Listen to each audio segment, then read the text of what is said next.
Welcome back to the PI show. Before the break, we were discussing the case of Toomey, who, very sad case where he sued multiple defendants. And the ultimate verdict, I think, stayed the same, $3.2 million, less 30% for contrib. Yeah, he lost 30% because of his state of intoxication. And then the defendants then, the courts had to work out what defendant paid what portion of the final judgment. And the Court of Appeal ultimately said that the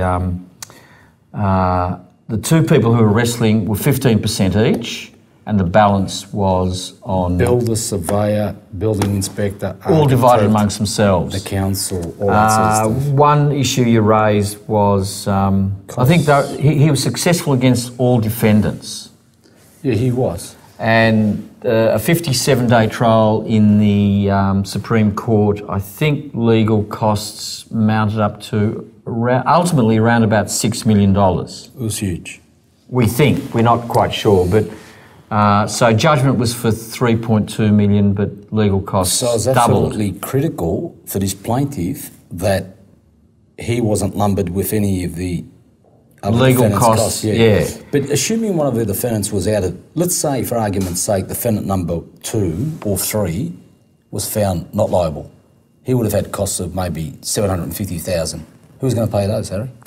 Well, the court, this is a case where if a plaintiff sues 2 or 3 or 4 defendants and you succeed against one but fail against the other, the court's got a discretion and the court can make orders depending on the conduct of the parties. Yeah, whether you get your costs as against the defendant that's not found liable will depend a lot on what the other defendants do and say.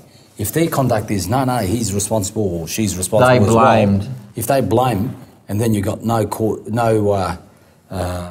the prudent plaintiff would keep that person in the proceeding, circumstances you'd think the defendants that are found responsible will have to pay the costs.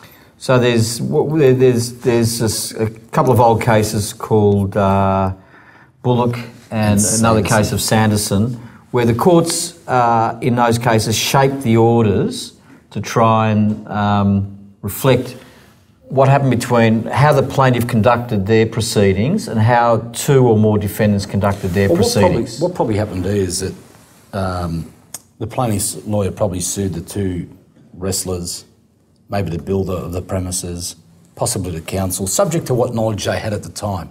And then you could find that the builder probably turned around and say, hey, hold it, why should I be responsible?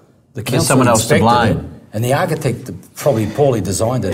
That's quite typical in proceedings where sometimes you issue against one party and other people and then that party then starts to look at who else is to blame. And they join 1, 2, 3, 4, 5 or 6. What they do is they serve 6 contribution parties. notices on each other. Yeah. And then you as a plaintiff have got to make a decision at that point. Do you join them as a defendant? And it's usually prudent once that's happened to join them. Yeah.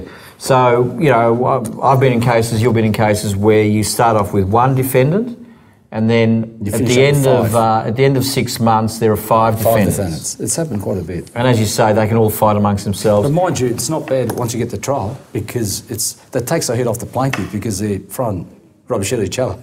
Yeah. It's really helps. But it becomes awkward when one of the defendants succeeds and they've got substantial legal costs. There was a case in New South Wales where a tree fell on a car and killed the husband, and the wife sued Sydney Water and the council, and she didn't quite know who was to blame.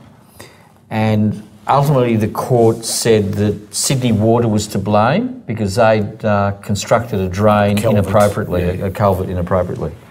And the council had no liability at all. And in that case, the court ultimately said that the plaintiff who sued the council had to pay the council's costs. That would have been... So that would have been a very negative result for the widow. Quite frankly, you don't see that happen too often. You find that more often than not, plaintiff lawyers are reasonably prudent in terms of who they join. And you generally only join parties if the party you've sued decides to serve a third party notice, a contribution notice on someone else. And at that point in time, you know what the allegations are against this additional party, and you bring them in. Yeah, into the proceeding. But in this one here, the key to it, Harry, is the fact that the judge said that the council's conduct, Sydney Water's conduct, was such that they weren't blaming the council. So in those circumstances, maybe she should have let them out of the proceeding. And just saving stuck costs. And we just pursued Sydney Water. Who was found to be the only party that was responsible. But again, multiple defendants is situations where increasingly in Australia you've got labour hire agencies who recruit people and then allocate them or to workplaces. Who's to blame if there's an accident in a workplace? Oh well, Harry, you've got to go back. There's a number of things you've got to do. The Accident Compensation Act in relation to the rights of workers says that an employer's got to conduct a risk assessment. So if there's who's the employer in that situation? Well, the employer, you've still got a hire company involved. They've got a duty to ensure that wherever they're sending the worker is a safe place of work. So the responsibility is primarily with the people they're working for, but the hire company's not totally out of the picture. They're not out of a gun. So if there's a civil wrong, if you like, if there's a civil case, often you can sue the labour hire and the party where they've gone to work and the factory or the location where they work. Each case will depend on its own set of facts, because it may be that you've sent someone to a work site where. But for the purposes of weekly payments and medical expenses, the arrangement in Victoria is in effect that the labour hire agency is the employer. Precisely. And they pay all the work cover premiums. That's correct. And they pay all the wages if people are injured. That's it. So the labour hire agency is for, in effect, statutory benefits. Precisely. And then there might be third parties who are to blame, the occupier or some other party. Yeah, they can apply to recoup the money by suing them. Yeah. In what they call recovery proceedings. So, the lesson really is that life is complicated. People have accidents in very, very unusual circumstances, unusual situations.